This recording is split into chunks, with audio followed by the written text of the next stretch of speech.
Assalamualaikum warahmatullahi wabarakatuh. Apa kabar sahabat? Semoga kita senantiasa mendapatkan bimbingan Allah menuju jalan yang lurus. Makna istighfar sebagai penghapus dosa memang benar adanya. Namun sudut pandang tersebut terlalu sempit jika kita mengibaratkan sebagai satu masalah, sebagai satu penyakit, dan istighfar adalah obat yang ampuh. Maka dari itu, mengapa kita tidak memanfaatkannya jika obatnya sudah ada dan gratis? Istighfar juga memiliki kekuatan untuk menjauhkan dari azab Allah. Di sisi lain, jika tidak dilakukan dengan benar, istighfar juga bisa menarik kemurkaan Allah. Oleh karena itu, mari kita mencari tahu cara yang benar dalam beristighfar sesuai petunjuk Al-Quran, hadis, dan ajaran para ulama. Selain itu, mari kita juga mencari tahu istighfar yang bagaimana yang diterima oleh Allah dan istighfar yang bagaimana yang dibenci olehnya. Karakteristik seseorang selalu beristighfar harus dibangun dengan sungguh-sungguh. Kita harus menyadari bahwa kita mungkin melakukan dosa setiap hari dan oleh karenanya kita harus mencari cara untuk menghapus dosa-dosa tersebut. Allah berfirman dalam Al-Quran, surat Nuh ayat 10 hingga 12. Maka aku katakan kepada mereka, beristighfarlah atau mohonlah ampun kepada Tuhanmu. Sesungguhnya Dia adalah Maha Pengampun. Niscaya Dia akan mengirimkan hujan kepadamu dengan lebat dan memperbanyakkan harta dan anak-anakmu, serta mengadakan untukmu kebun-kebun dan mengadakan sungai-sungai. Kebiasaan mengucapkan istighfar harus ditanamkan setiap hari, seperti yang diajarkan oleh junjungan kita, Nabi Muhammad. Kita dapat membiasakan diri mengucapkan istighfar atas dosa-dosa yang telah kita lakukan, baik dengan sengaja maupun secara tiba-tiba teringat suatu dosa. Salah satu caranya adalah setiap kali selesai sholat. Apabila telah selesai dari sholatnya, Nabi beristighfar 3 kali. Kemudian dia membaca, Ya Allah, Engkaulah keselamatan, dan darimu jualah segala keselamatan. Maha suci Engkau, wahai Zat yang memiliki keagungan dan kemuliaan. Beristighfar tak hanya menghilangkan dosa yang telah diperbuat, namun juga bisa mendatangkan keberkahan yang dijanjikan Allah. Hadis riwayat Ahmad menjelaskan bahwa barang siapa yang banyak beristighfar, maka Allah akan membebaskannya dari berbagai kedukaan, melapangkan hidupnya dari kesempitan, dan memberinya rizki dari berbagai arah yang tak terduga sebelumnya. Hadis riwayat yang lain juga menjelaskan bahwa Rasulullah bersabda, barang siapa yang senantiasa beristighfar, maka Allah akan memberikan kegembiraan hati dari setiap kesedihannya, kelapangan bagi setiap kesempitannya, dan memberinya rizki dari arah yang tak terduga. Membaca istighfar merupakan sedekah. Dengan memperbanyak mengucapkan istighfar, niscaya rizki kita akan mengalir lancar. Kesedihan hati akan hilang digantikan dengan kelapangan dada. Digantikan dengan kelapangan dada menerima takdir Allah. Selain itu, beristighfar juga bisa menjauhkan diri dari azab Allah. Allah berfirman, dan tidaklah pula Allah mengazab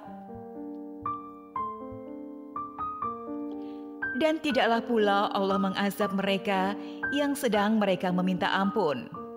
Syekhul Islam Ibnu Taimiyah berkata, Allah mengabarkan bahwa Dia tidak akan mengazab orang yang beristighfar atau memohon ampun dari dosa.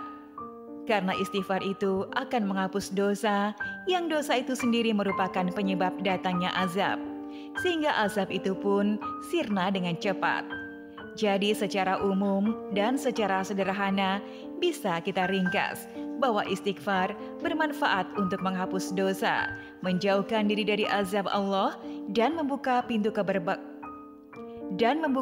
keberkahan atas karunia Allah.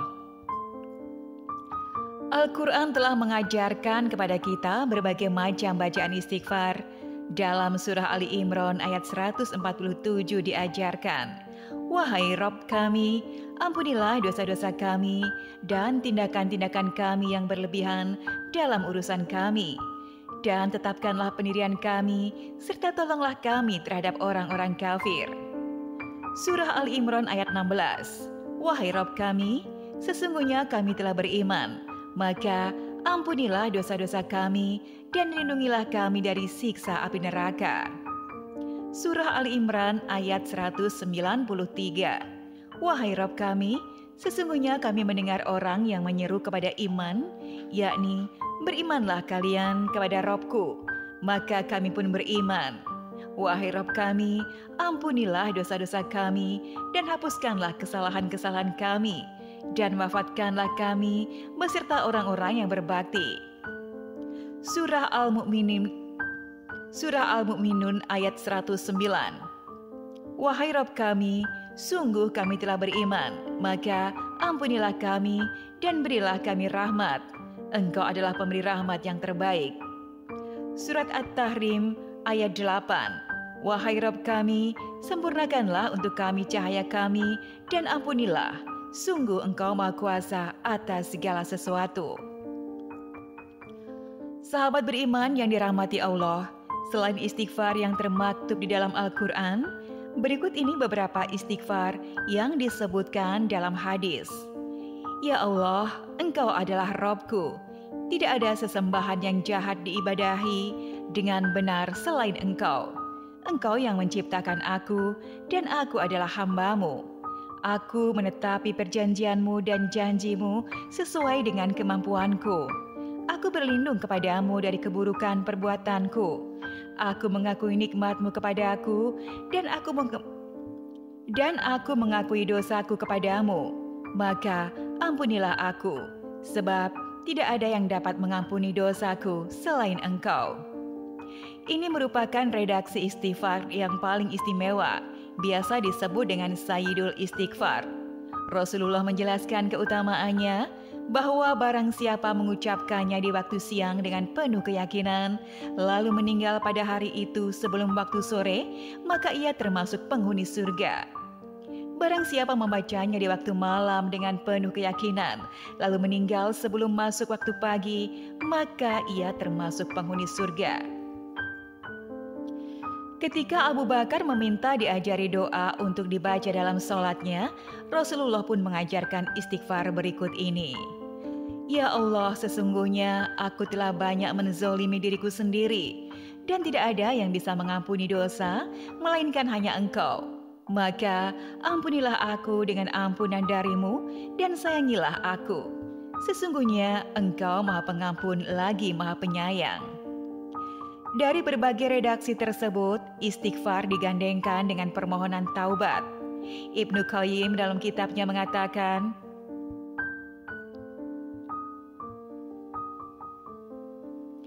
Ibnu Qayyim dalam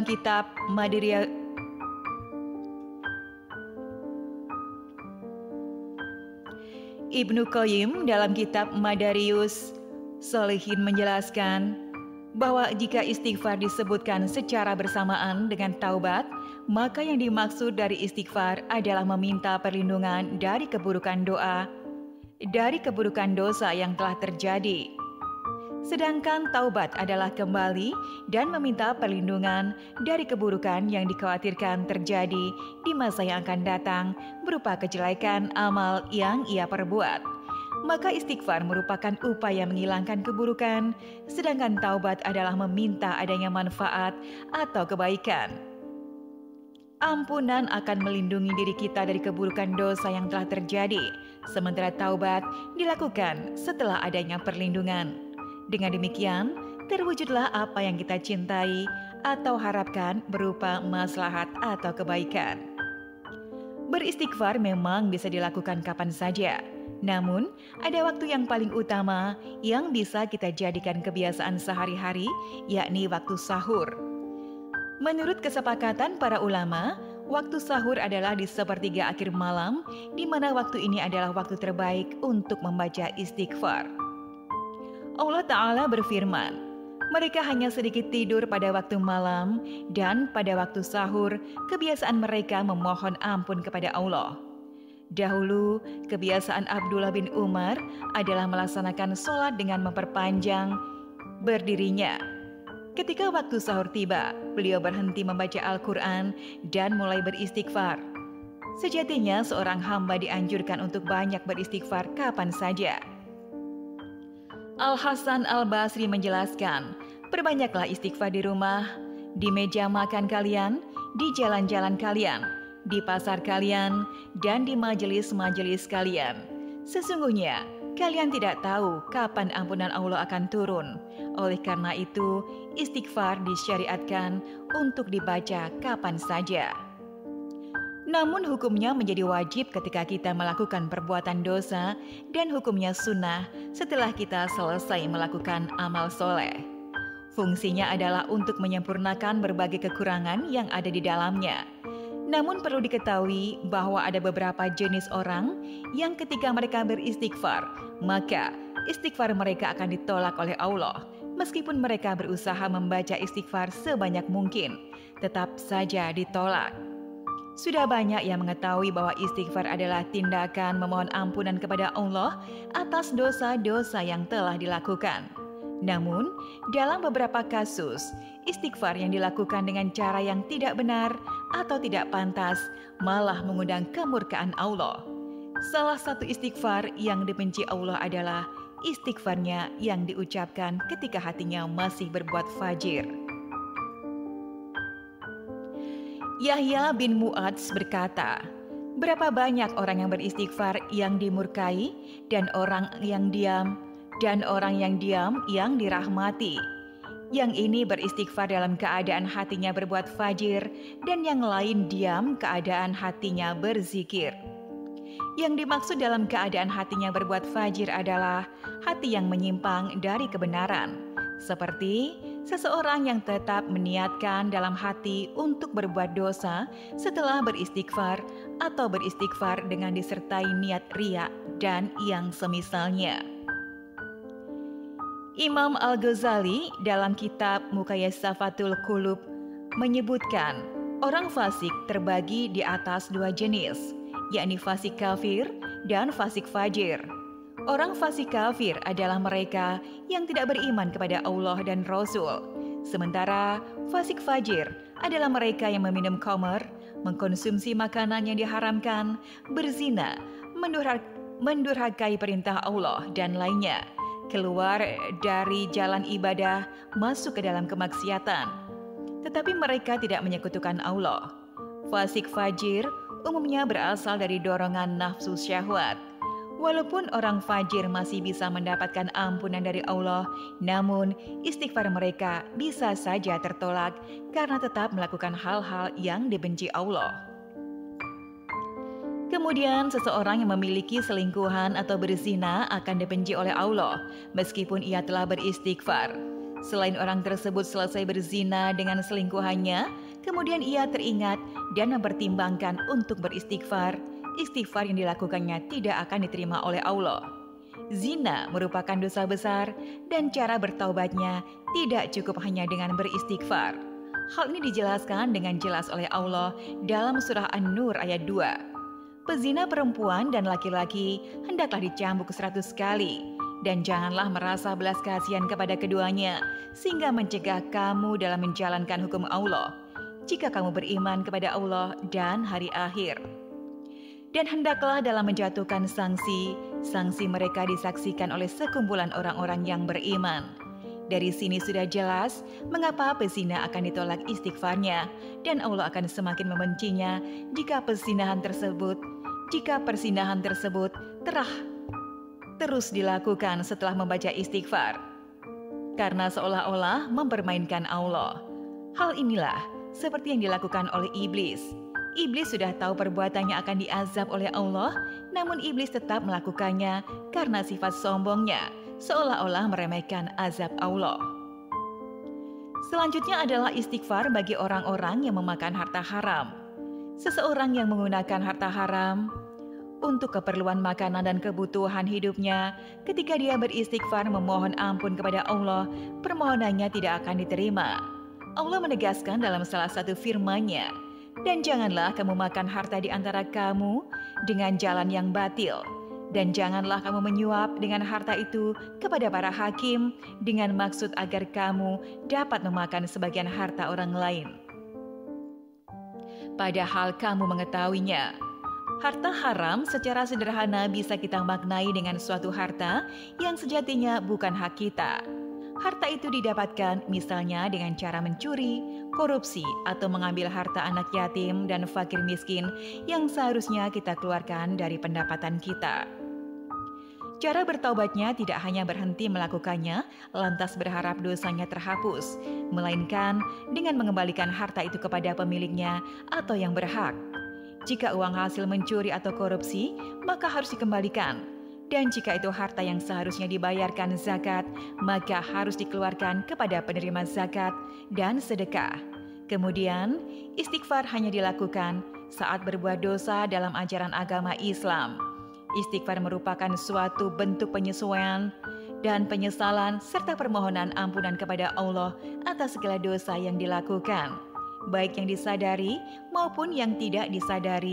Dalam konteks ini, istighfar tidak hanya berlaku saat kita menyadari dosa yang telah kita lakukan, tetapi juga ketika kita menyadari adanya dosa-dosa jariah yang mungkin tidak kita sadari.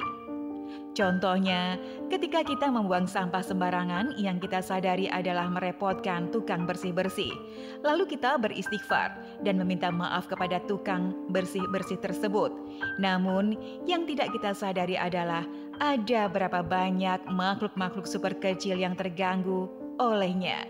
Ada beberapa organisme yang mati karenanya. Dan apa dampak jangka panjang yang akan terjadi, seperti misalnya tingkat kesuburan tanah atau gas metana yang bisa merugikan kehidupan di sekitarnya. Rasulullah bersabda, barang siapa yang suka catatan amalannya akan menyenangkannya di hari kiamat nanti, maka hendaknya dia memperbanyak pada catatan amalannya tersebut dengan istighfar. Nabi juga bersabda, sungguh beruntung seseorang yang mendapati pada catatan amalannya istighfar yang banyak. Sahabat beriman, memperbanyak istighfar adalah upaya yang bisa dilakukan untuk menghapus dosa-dosa jariah, termasuk dosa yang tidak kita sadari. Semoga dapat bermanfaat untuk kita semua. Wallahu a'lam bishawab. Wassalamualaikum warahmatullahi wabarakatuh.